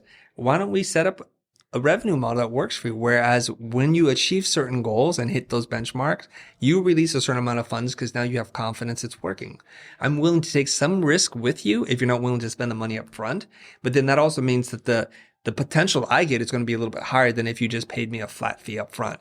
where you take all the risk. So we're willing to share the risk. I get a little piece of the back end, and we'll find a model that works. Anywhere in between could work for me. Yeah, I love that. What do you call that? Tiered pricing or back end? What do you call that? What's the label for it? I should know this term, but it's kind of like the simple term would be some kind of commission or royalty based on hitting benchmarks. Yeah. So there's a baseline. It's like I structured. don't want to work for free. Yeah, it's right? pricing structure. It is. Yeah. Right. So let's just say for the argument's sake, I was going to charge you 20 grand to do this. And you're like, I can't do that right now. It doesn't seem justifiable. Right.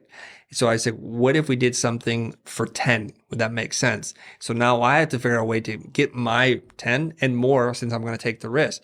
So as we clearly define the different benchmarks in which we're going to achieve, as we unlock them, it unlocks more money, purse opens up a little bit. Yeah. And that would feel like, hey, I could live with that. Yeah, that's performance-based pricing. Yes. But how do you feel about like a barter or even like an equity stake? I like barter if the thing that you have to offer is something that I would have gone out and bought in the first place. Yeah, I'm a car company. I don't have $1 million to spend on a car commercial with you, but I can give you a free car, every year for the next decade, Yeah, and if it's a brand that I like, Yeah. and I would make that deal. I've done deals like that. Yeah. And the word of like caution people is, if they make something that you don't want and you don't use, then that is not much of value to you. Yeah. Unless you know someone else who wants that and can use that, then you have to do 2 trades now. Like it's a little more complicated, right? Yeah. Yeah. Yeah. And then equity stake. Equity, I think you have to have a very mixed portfolio in, because if you do all equity, you could wind up having giant winners or just complete losses, and now you can't feed yourself. Yeah. And so I think there's going to be some balance between I got paid what I asked for, some hybrid version, and then an equity play.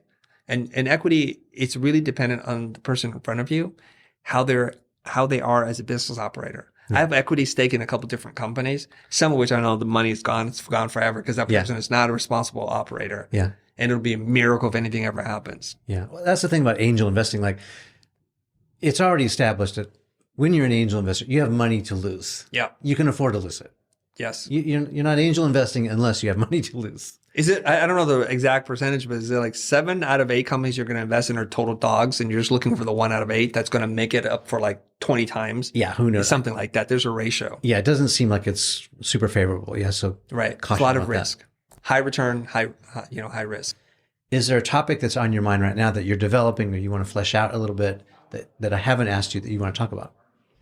There is a general observation I've made about 2 things that I think I need to work on this year to continue to grow the company. I've come to the realization I've focused almost all of my energy on helping creative people be more conversant in the business space. What I've discovered is a whole group of business people who want to be conversant in the creative space. Mm-hmm. And the difference between the two is the business people, they have teams in place. They have resources. They're like, we're focused. We're ready to go. We want to learn how to do public speaking, build better keynote decks. We want to grow our social following, because ultimately they know what that's going to do. Building a strong personal brand that's recognizable creates more opportunities. Mm-hmm. So that's what I want to do. So there's 2 parts to that, which is helping people with public speaking. And I don't mean just the words you say, but how you're on stage, the performance part of it, the slides, and the whole, like, structure it from an emotional arc, all those kinds of things that I've been doing for some time. I'm not perfect at it, but I think I'm pretty good and I can help people. And the second part to it is there's tons of coaches and authors and people who have tremendous amounts of expertise, but they have almost zero experience teaching it. And I've spent not a majority of my life, but a good 15 to 20 years just learning how to teach. I still have room to grow, but I also want to help those people, because part of our mission is to teach 1 billion people how to make a living doing what they love. So I need to empower other teachers to impact other people. Then you have that kind of exponential factor. So if you help 100 teachers and they help 100 people, you're helping a lot of people at this point. Yeah, actually, that's a really smart pivot. And it's not a big pivot for you. It's not a stretch. It's just maybe 15 degrees to the right. And really what you're talking about, back to Hormozy is your client, I think so. right? He doesn't know it yet, but he is. Right? He's a business guy who's trying to Yes. get his chops, be better on stage. Maybe let's use him as the case study here.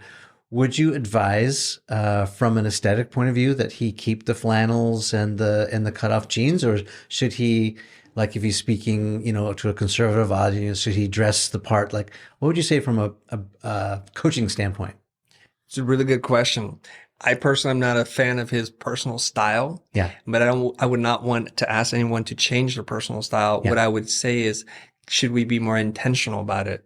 I think he's a utilitarian kind of guy. Like, this works. I can literally go to the gym and I can go right to the stage, and that's my thing. Yeah. But everybody could use a little bit of editing as a stylist. So consider other options to broaden the palette. So some days it's like this and some days it's like that. But I don't think he would look good or feel good in a suit and tie. That would not be the thing. But I think the Crocs, the socks, and the cutoff jean shorts, maybe that's not speaking to certain kinds of people. But at a certain point, you could be so successful, it doesn't matter if you're even wearing pants at all. Yeah. And it's okay. Yeah. It's something to think about, though, right? To be more intentional. Like, I'm thinking of a big real estate conference that happens. Why can't I think of it off the top of my head? Well, real estate agents are usually dressed to the nines. Yeah. And so his style of, gym bro might not play as well. I think it's a Walt Whitman quote, right? I'm thinking of Dead Poets Society, and it's like, who you are is screaming so loud I can't hear what you're saying. Yeah. It's like a reference, right? So it's sort of that same idea. Good line. Like, we're already making a judgment based on how you look. It has nothing to do with your intelligence level, how amazing you are. It's like, I'm already turned off because you have that red hat on or the jean shorts. I've made an assumption, a shorthand about who you are. Even if it's untrue, it's not good form. Yeah. Yeah. I mean, there's something to be said. Like, for example, maybe your place has no furniture because that's how you live. Like, you live like a monk. But then you get an interior designer come in to say, like, there's different levels of living an austere, minimalist life. And there's certain things we can arrange with plants, feng shui, or furniture arrangement that then take what you do to the very next level. And you didn't realize how far you could go until you talk to a professional doing that. Yeah. Like, here's a small change that he's made that I think is making at least a big impact on me, who was really attuned to aesthetics, right?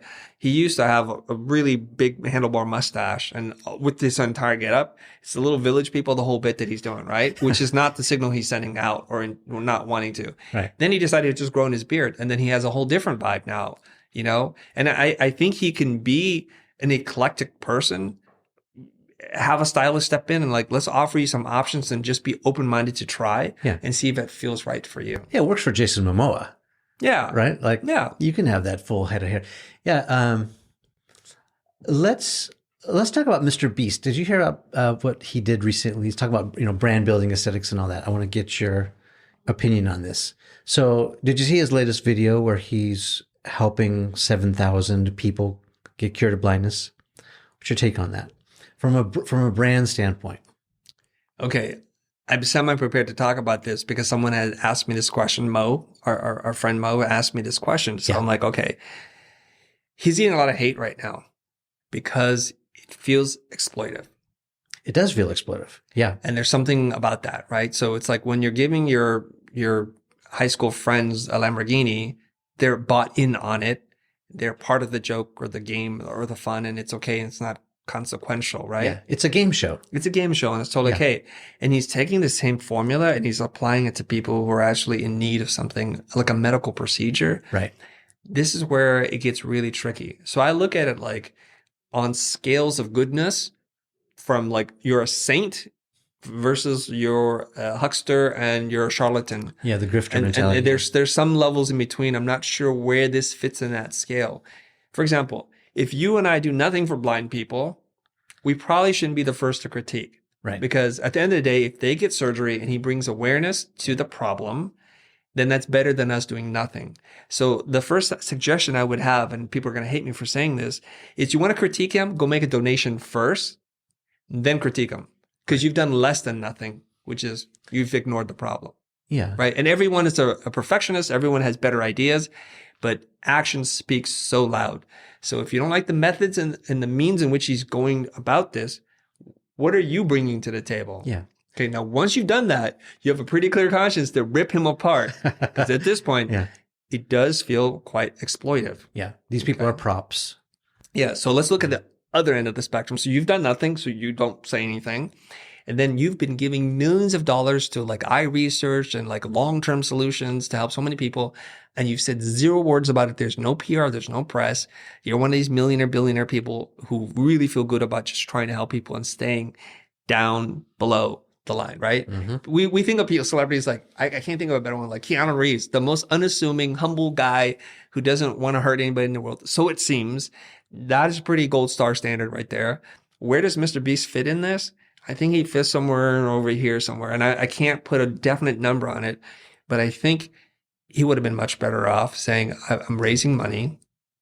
I'm going to just give it to them. And I just want to thank this organization. And a better way of doing this would have been, I'm in this state where I want to raise money for this thing.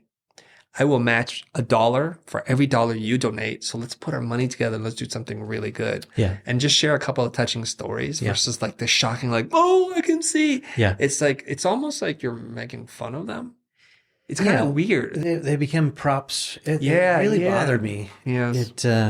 I had very mixed emotions, like you. I fundamentally, he's doing good things. Yes. Right. But it's like a couple things bothered me, but also a couple things reminded me of past, like TV shows, like, remember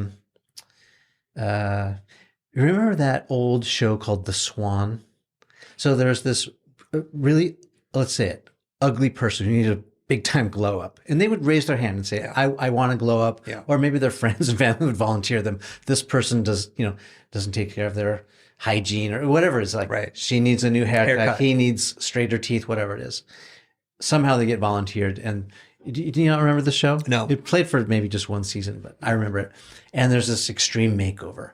It's also a little bit like the home makeovers that they do, like where that guy host who's no longer the host, he would find Ty, right? Yeah. Extreme home makeover. Yeah, and find a family in need. There'd be a whole sort of, there's a story arc and we're crying because they're so transformed by this thing. Yeah. And we're seeing the depth to which they need it. And it's like this family had a certain disease. Anyway, it reminded me of the same kind of thing. And I felt the ick. I felt like, and I was trying to reconcile from a brand standpoint what I would have done differently. And you're right. I think it's like, well, one of the things that stood out to me was the thumbnail, because I'm hyper focused on thumbnails since I have a YouTube channel too. And it's like, I don't think I saw that kid who is like front and center, and it looks very pathetic on purpose. I didn't think I saw him in the video. I saw a lot of elderly people and other people, but like, where was that kid? So that stood out first, and I thought, I'm feeling manipulated here. And the other one is he has a philanthropy channel. Yes, he does. One dedicated to philanthropy. And he's done some really cool things like the planting of trees. Yes. Where he did match dollar for dollar, like, hey, let's raise this money. I don't know how many trees he planted, like 1 trillion trees. It was a huge success, right? But this one was different. It was like very calculated and like on purpose put on the main channel, which has the most views, compared to the philanthropy channel that I think it has like maybe 6 million views on average versus the main channel, which has like tens of millions. Yeah. So that felt wrong. So what does this do for his brand? Like this diminishes his brand, or like, I guess I just felt like in me, there's like a glimmer of hope that he might be sort of anti-establishment, that he might circumvent the system and be this trailblazer of someone who could do it differently. And now it feels like he's sort of slotted back into a game show. Like it's like my feelings are being manipulated. American Idol's the same way. You watch it and you have that whole sob story, that backstory, and like the music's playing. And you go, oh shit, I'm hearing this really. They want me to fall in love with this or feel sorry for this person, and now I just feel manipulated. That was, I guess, how I felt. Like so. Yeah. So what does this do for his brand? Does this hurt his brand? Does he go 2 steps back? Does he go forward with it? Like, there's something fundamentally very different about planting trees and eye surgery for people who can't afford it, who need it. And we're talking about real humans right now, right? So who's the enemy when you have a barren land and there's no trees? Well, dirt. So when you plant, it's 100% good. There's no net negative there. Like what else is there? Yeah. Right? Unless there's some movement against no trees. Okay. It's fine. And you can go over the top. You can do whatever you want. But when it comes to people and you turn into a game show and you're exploiting their misery as a way for you to generate views and potentially more money, that becomes very problematic.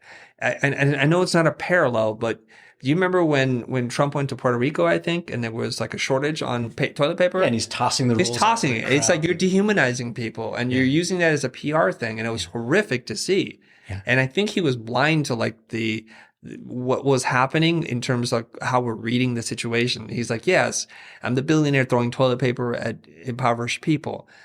So look, what is Mr. Beast's brand? I think this is the big question here because it's going to go into that and his intention, which we cannot see. We can only speculate.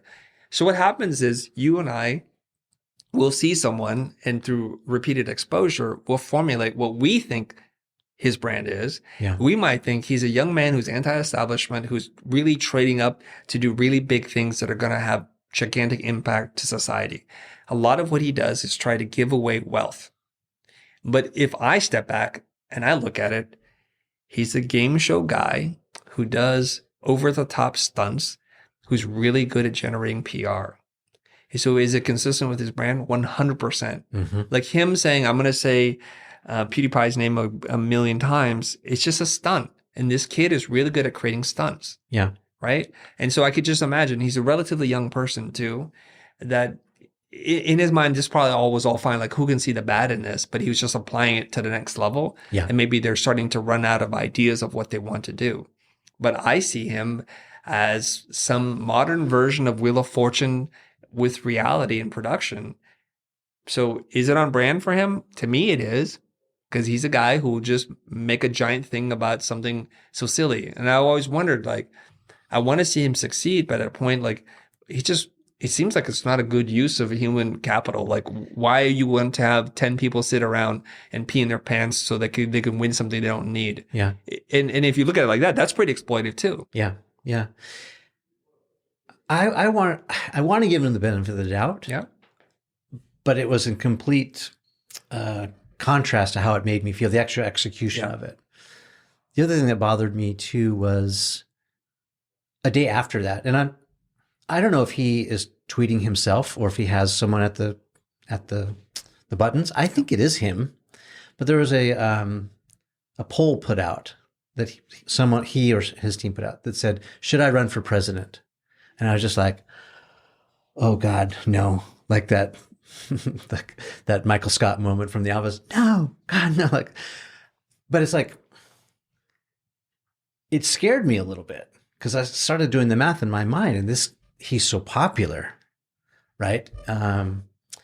That when you have this popularity, you have this movement, you have people who, just sort of blindly follow you. It scared me a little bit thinking, oh shit, someone needs to talk some sense into him. And I'm thinking in my mind, I hope that he has a team who's willing to sort of go against maybe what he was thinking as a good idea or good intentions and setting him straight. This could be a function of his age. He's 24.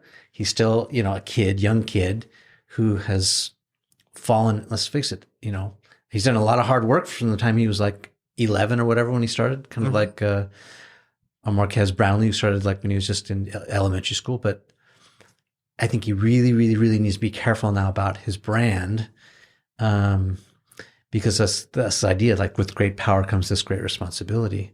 Yeah, I think it was a misstep for him. How he responds and how he grows from this, we'll see how he develops. And one of the most difficult thing is, and this is very challenging for people, is when you're in the public eye, you grow up in the public eye and you're a young person, you make some silly mistakes. Yeah. Justin Bieber, all these childhood stars, they do funny, weird things that then wind up not representing them well. But I would not want a microscope on those formative years when I've done some stupid stuff myself. Yeah. I don't want to talk about him. I want to shine a light on him, but here he is. He's doing it. And those are both the risks and rewards of living in public like that. Yeah. We get to see him grow up. And the kind of people he puts around him. Because I even heard a couple of interviews that he was saying that he hired some, I don't want to assume that they were adults, but I would assume that they were people with experience, from bigger maybe Hollywood studios. And he's like, they just didn't work because they wanted to do it the traditional way. Yeah. Which makes sense to me because he's not doing it the traditional way. But at the same time, there's got to be someone who's a responsible thinker, whatever age that person is, to step up and say, yeah, but this is kind of ick. Like, this is kind of, this is not the right move. Yeah. It's hard to tell somebody like that that's not the right move because every move he's made has been right so far. It would be really hard because his normal reaction would be like, nah, you don't get it. You just don't get it. And I think some setbacks, some criticism and some pushback would do him wonders because it's better to make those mistakes and learn from them now than to do it when you're like 50. Yeah. And in his defense, he seems open-minded because I think he seems to have good intentions, and he really only seems to want to do what the people want. Because I remember hearing again with this idea that he was talking about or tweeting about, he's like, this is a big risk. And I tweeted back to him, not to him because he would never even know who I am, but I replied to that thread and I said, to be honest, I don't think this is a very big risk for you at the time. And now that I have had more time to think about that, it's a huge risk. But at the same time, the audience he's playing to, the 9 to 19-year-old, if that's his market, they're not thinking about this other kind of stuff. They're just thinking about, look at on the surface how many people he saved and helped, and everyone's sort of cheering, along, kind of like the emperor has no clothes. And that's the danger. Mm-hmm. Yeah. Yeah. Well, I'm going to keep it real. This has been an amazing conversation. Let's put, this is part 2. We'll put a close to this. Any final words that you want to talk about of some of the things that we've discussed? I don't want to leave it on a low note like that. How about amateurs versus experts? Let's leave it on that. Okay. Amateurs versus experts. What's the angle here? Can you define, how do we know whether or not you are playing like an amateur or playing like an expert? Okay.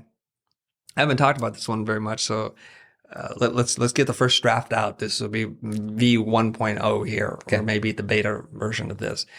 There's a big difference between amateurs and experts. Experts play the long game. Amateurs are in it for right now. Amateurs get bored quick when they don't have success. And that's when experts get started. Experts know the power of focus. Amateurs want to play and have a good time with a lot of different things. That would be my opening salvo between the difference between amateurs and experts. What are your thoughts on it? I wrestle with this all the time because I have a lot of experience now, but sometimes I feel like I'm playing the amateur's game. Like when I'm tempted by a budget, like let's say it's a big budget, but a client from hell. And I feel like, that's an amateur move, but the budget is so tempting, right? But it's going to be a train wreck, I don't always look at it like that. You might be a little hard on yourself. I always look at it like if we could do 100% good always, then that would be the ideal choice. But life is not like that. It's much more gray and murky. Sometimes you can take on a fat project like that and say, I'm going to grind my teeth through the process, but I'm going to do it with enthusiasm, because the first thing I would say is don't take on a project that you're going to be resentful for doing. That's a pretty bad thing for you and for the client. But then that opens up for that low budget dog thing that you want to work on. Mm-hmm. And so sometimes you have to steal from Peter to pay Paul. Yeah. We do that all the time. Yeah. When we were doing service work, I would take on a music video project, which is almost always a money losing proposition. I think there's one we barely broke even, but all the other ones we paid almost as much as the artist paid to finish the video for them. But somebody else is going to pay for that. I don't want to name the names, but these giant corporations have $1 gazillion. They don't care. And we'll do it. We love doing the work, but we know that pays for some of these more artistic endeavors, and it's okay. And we have to find that balance. 1 for the money, 2 for the show, as they Something say. Like that. Yeah. Mm-hmm. And then, then I struggle with the other side, which is what Seth wrote this last book on, The Practice, right? Like I battle mentally with focusing too much on the result and not on the process. And that's really, really, really hard thing to do. But I think that's what an expert does. That's what a professional does, right? 100%. You focus on the process, the thing, making it as good as it can be. And then you put it out into the world, and then you have to forget about it because then it's out of your control. And, I'm creative, and that's my baby. And, I've spent all this time and emotional. That's like the sunk cost fallacy, right? All of that into it. I put it out there, and then, the output is not what I expected. That's disappointing. But to me, that's the path of the expert. Yeah, I think you're right. I think amateurs love results. The experts love the journey. Mm-hmm. And if you love the journey, then you'll get better results. So what happens with amateurs when they don't get the results, they quit, they start over, they do different things, they find fault. But the expert is like, this didn't work. What can I learn? How do I keep doing this? Because I just want to play the game for as long as possible. Taking it to the beginning of our conversation, which was, hey, you have these big crazy goals. How you can get there? I have no idea, but I'm just going to enjoy the entire process because I'm going to learn something along the way. I'm going to learn a whole bunch of ways where it's not going to work. But eventually I'll find the right way, and I'm going to celebrate that. And soon the memory of the loss will fade from my mind, and I'll just focus on what works. I wanted to ask you this question to kind of maybe put a button on it because it was an open thread. The question for you was, Seth wanted to run a race so he could be next to Bezos. What happened? He told me that he ran next to him. Literally, he was next to him when they were running. Yeah, and that he tried to chat him up. But as I recall the story, forgive me if I'm getting it wrong, Seth, nothing really became of it. And the lesson that I took from that story he told me, he reminded me that it's usually the person you least expect that can help you the most. Because these people who have everything, they couldn't care less about you. Unless you can directly solve their problem, unless you can have the chance to say, Chris, what do you need? What don't you have today that you wish you had? And then if you can grant that wish or fulfill that need, fill the hole, whatever, maybe you have a chance. But more than likely, someone like Hormozi who has $50 million in the bank, he doesn't need you. He has, it's the other person that you least expected. That's the person you should focus on, right? So the lesson is just get yourself to that situation, get yourself in the room with the people. People can throw and catch a Hail Mary pass. It happens. They win games like that, but it's less likely than the little out routes that get caught for 3 or 5 yards, or, a hard run up the middle that gets you 3 yards. You're inching towards the goal line and eventually you score. Yeah. I think that's more the path. I think what happens is we tell ourselves a story and we romanticize it in our mind. If only I got those 2 seconds running next to Bezos, that we're going to have this amazing connection. He's going to figure out who I am, and we're going to be able to talk about something. When in fact, he's probably thinking, I'm just going to run this race. Who's this guy trying to talk to me right now? Yeah. Like, leave me alone. Yeah. I didn't go here to have a pitch meeting, right? Yeah. And so then the illusion, the fantasy is shattered, and then we go away like, did I realistically expect that this was going to happen? And if this were me and someone was trying to do that with me, how would I respond? And so I think that's where that breaks up. I wanted to put some finality on part of the Hormozi story. So people know this, like, I work on my keynote deck up into the seconds or minutes before I step up on stage. I'm changing things. I'm editing. Oh, I didn't know that. I'm doing all kinds of stuff to it. So I'm literally sitting there in the hotel lobby where this event is happening the morning of, and I'm working on the deck. This is the morning after the dinner. Okay. So it's the day after. Hormozi sees me. He's got his videographer, Caleb, I think, who's standing next to him. He's a really tall guy. Another bearded guy, right? Yeah. He's like, Chris, you want to do this podcast right now? Oh. He walks right up to me. I'm sitting there working. I'm like, Alex, thanks for asking me this, but I'm still working on my deck right now. I wish I could, but this is not the time, and I'm not prepared to talk to you. Okay. Right? End of conversation. Later on, somebody tells me, I think Hormozi made an example of you in one of his videos. I'm like, oh, geez, what did he say? And I haven't listened to it, so I don't know. I'm not that egocentric where it must be about me. I don't even care. But what he said was, man, when you're given a shot, you take it. You move all the other things away and you just take it. If I give you the opportunity to interview with me, that's your shot and you missed it. Maybe he was referring to me. Maybe it wasn't. But I wouldn't want to do that interview then and there. I'm not focused. I'm a little bit stressed. I'm not prepared. It's like, I believe that if you can't do something well, don't do it. and I would not be able to do a good job there. I hadn't finished reading his book.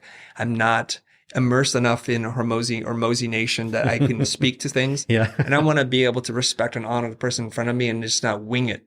I've seen people do that. I don't respect that. Yeah. Yeah, good on you, because that's actually, to me, a baller move.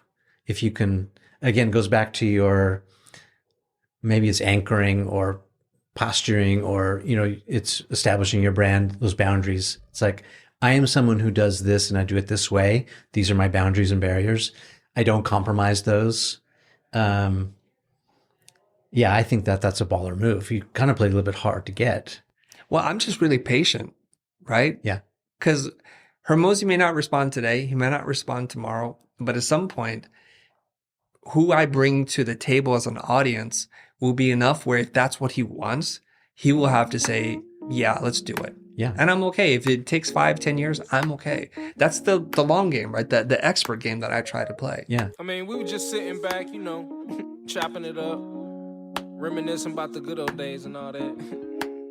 Tracking my roots, where I came from and where I'm going.